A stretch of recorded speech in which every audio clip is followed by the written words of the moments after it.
Me gustaría empezar preguntándote sobre la primera vez que escuchaste de CITAC y la primera vez que tuviste un contacto ya más en forma con el simposio.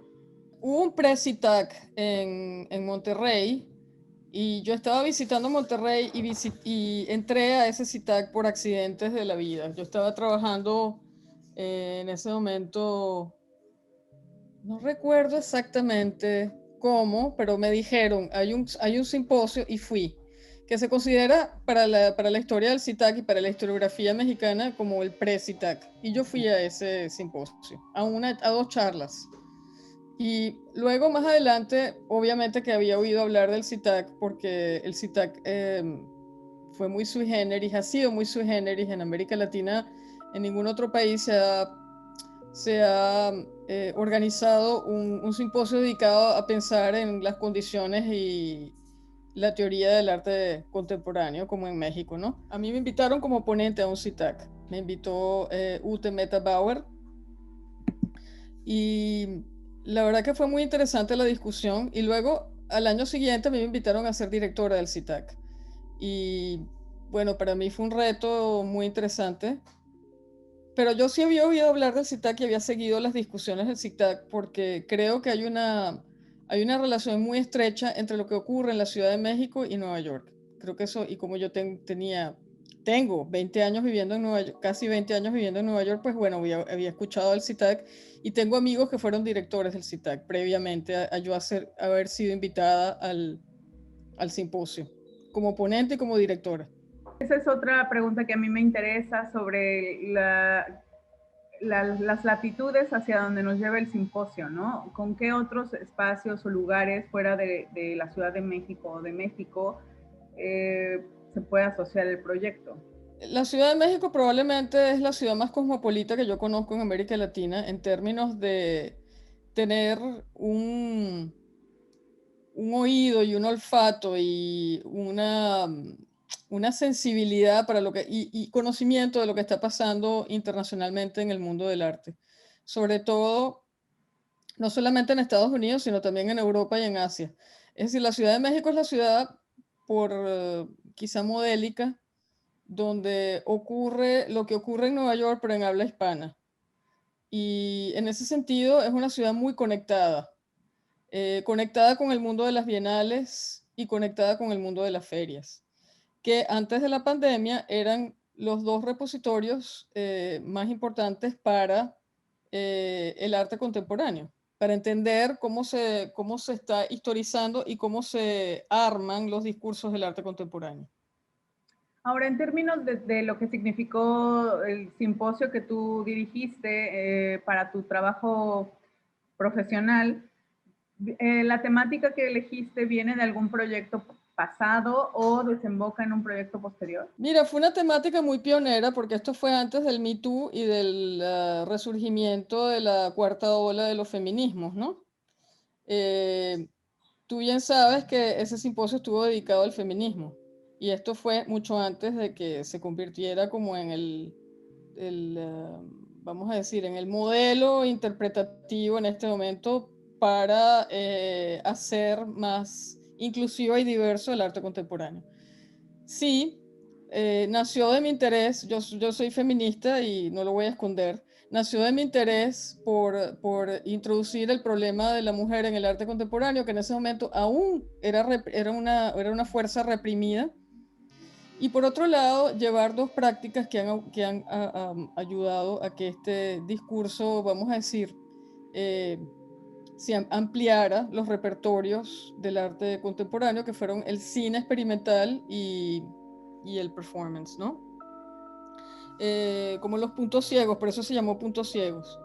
Y si bien fue un recorte de algo que es mucho más vasto, creo que sí tuvo consecuencias para muchos artistas que participaron en ese CITAC. Por ejemplo, Cadera Tía fue invitado al MoMA eh, a partir de ese simposio, y creo que eh, Silvia Gruner, yo invité a Silvia Gruner después de ese simposio a hacer una exposición de revisión de su trabajo con Tatiana Cuevas.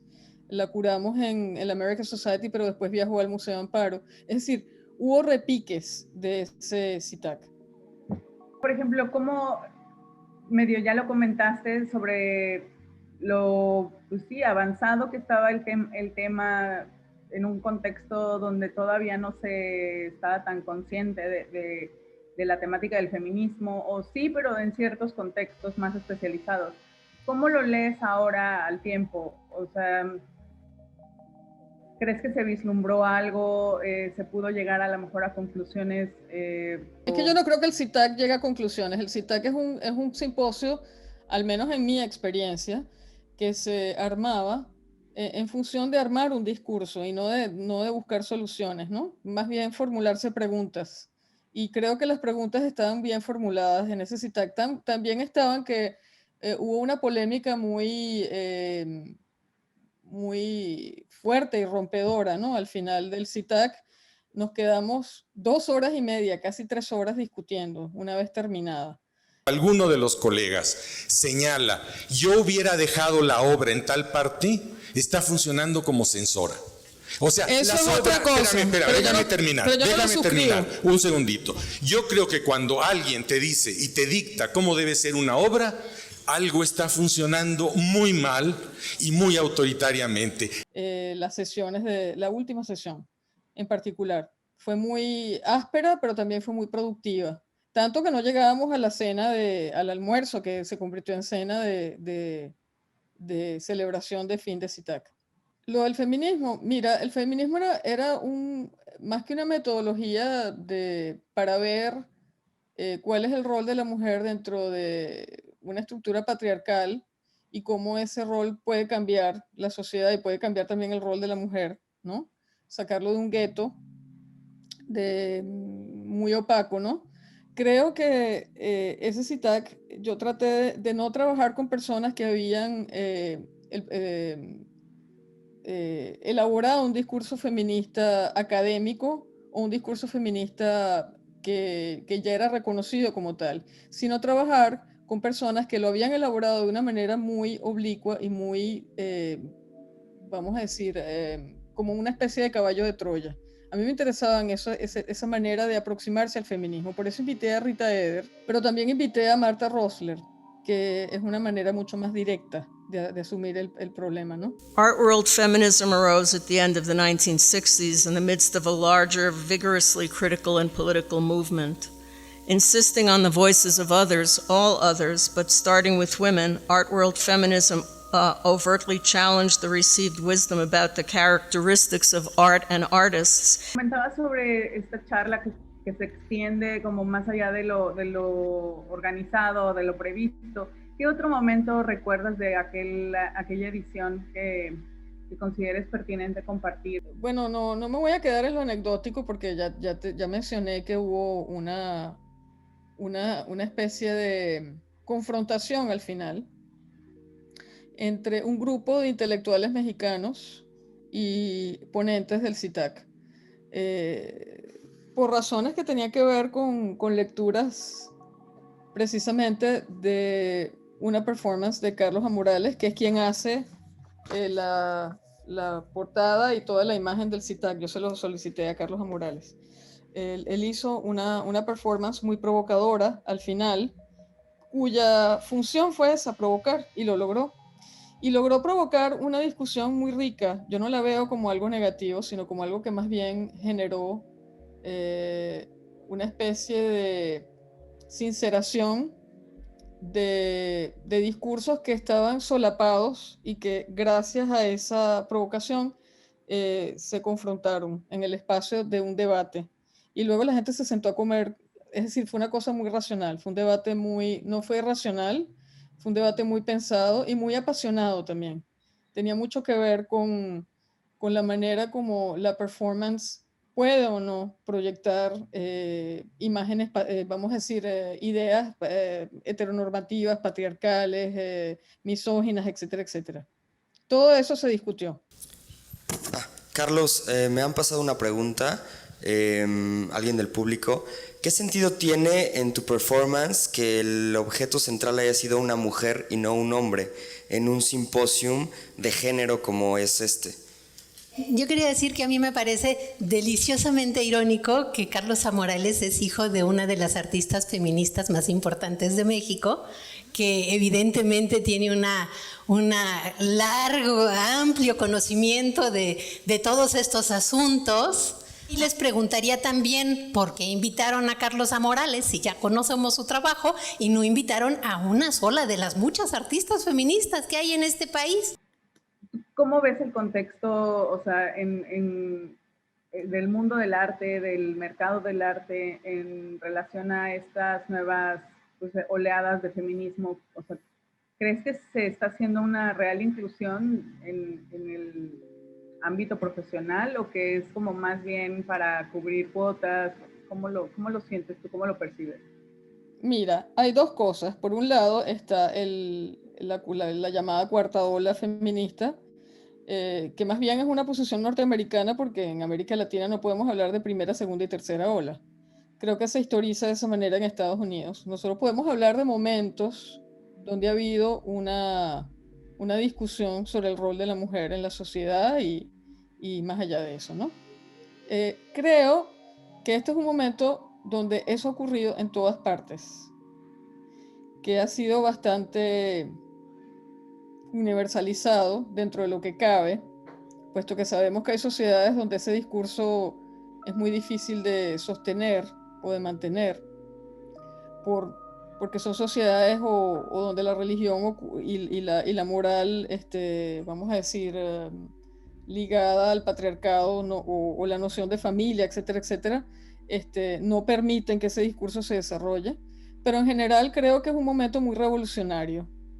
Y yo sí creo que es un momento revolucionario. Como toda revolución, tiene excesos. Y sí, estoy de acuerdo contigo que hay archivos, es un momento del archivo feminista, que es diferente al feminismo. Este momento está centrado en poner una cantidad de información, un cuerpo de información a disposición de la institución del arte, que esto comprende el sistema de mercado, las instituciones que exhiben arte y que coleccionan, coleccionistas, artistas, críticos, es decir, periodistas, todo esto se comprende en el sistema del arte. Y creo que el archivo amerita recortes, ¿no? Te voy a poner un ejemplo.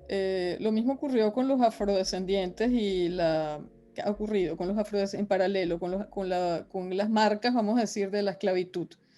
¿Qué ha ocurrido? Se han puesto a disposición archivos enteros, cuerpos de información que son muy vastos. Ahora vienen los recortes de eso, ¿no? Entonces, probablemente muchos artistas queden fuera, puesto que se están haciendo exposiciones hasta esencialistas, ¿no? Pero es un esencialismo táctico y que tiene que ver con poner eso en la esfera pública, hacer mapeos, atlas, categorizaciones, incluir a artistas que fueron olvidadas o que fueron relegadas de los procesos de modernización y modernidad, etcétera, etcétera. Entonces creo que esto es un momento muy interesante porque sí hay una revisión profunda y, como te digo, muy radical. ¿Hay alguna frase que recuerdes de ese CITAC y que se haya quedado resonando en tu cabeza sobre alguna de las ponencias? Sí, te voy a decir que te quería leer eso porque es muy parecido a ella. Es el texto justamente de Silvia Gruner, ¿no? Que se llamó algo así como, ya te voy a decir, que es maravilloso porque hubo un error en la impresión del folleto. Y por supuesto que ella empezaba utilizando el error, pero lo usó como una excusa para hablar de su aproximación al... Déjame buscarlo un segundo. Una sobredosis de yo, se llama el texto de Silvia Gruner, ¿no? Y ella comenzaba, errata del programa, jamás me olvidaré. En el programa está escrito que el título de mi ponencia era Una sobredosis de mí. Fidelidad a este título implicaría hablar de lo propio o mío. que es del yo investido como objeto y por lo tanto hablar de mis pertenencias, mi trabajo, mis amigos, mi casa, mi perro, mi obra, mis novios, mis viajes, mis fotos, mis experiencias y mis exposiciones. En la era digital todo esto se ha transformado en información y nos da la sensación de haber enriquecido nuestras vidas y nuestra comunicación. Lo mío está todo contenido en la red, en mi blog, en mi Facebook, en mi email y en mi iPhone. Pensamos que la riqueza exterior es riqueza interior y todos hacemos yoga y respiramos profundamente para poder balancear 12 horas de tecleo en la computadora. Es muy premonitorio. Además es bellísimo como inicio, ¿no? Claro, y es como súper vigente. O sea, total, es premonitorio. Se adelantó 10 años. Sobre algo de memorabilia que conserves y que te gustaría justo mencionar que lo tienes, o algo que te hubiera gustado conservar y que no guardaste. Esto. Los bocetos que hizo Carlos Amorales, que me parecieron bellísimos. Carlos es un artista que tiene una cualidad gráfica impresionante. Es muy brillante su talento gráfico. Y él hizo unos sketches muy bellos, yo no los guardé. Y ya como última pregunta, ¿de qué manera consideras o crees que ha inspirado para el contexto en México el CITAC o de manera internacional? El CITAC es una cosa muy rara porque el CITAC no es una exposición y tampoco es una bienal. Y sin embargo, tiene el impacto de una bienal y de una exposición, siendo un simposio. Es lo fascinante, porque es un simposio que tiene una densidad teórica, pero tenía una audiencia masiva. Yo recuerdo el Centro de Arte Tlatelolco lleno de personas, ¿no? ¿Eran cuántos? 900 personas, era una cifra impensable. Y para un simposio. Creo que eso es único, no conozco otro caso parecido. Probablemente en China, no sé. Yo no he ido a China, pero sé que hay eventos de esa naturaleza. Creo que ha tenido mucho impacto en el sentido de que ha generado una reunión de personas que ejercen una influencia muy marcada en el mundo internacional del arte, que viajan a México y que han hecho proyectos con artistas mexicanos, han escrito, han diseminado, no solamente mexicanos, sino los artistas que son convocados por el CITAC, que siempre son artistas muy interesantes. Es como una especie de mini documenta, pero en un simposio. Ay, qué bonito. Pues sería todo, Gaby. Muchas gracias por tu tiempo. No sé si quieras agregar algo. Que me parece muy interesante el PAC. Yo no conozco que exista algo parecido en otros países latinoamericanos. El Patronato de Arte Contemporáneo y la labor filantrópica que ejercen en proyectos en México. O sea, apoyan realmente el arte mexicano.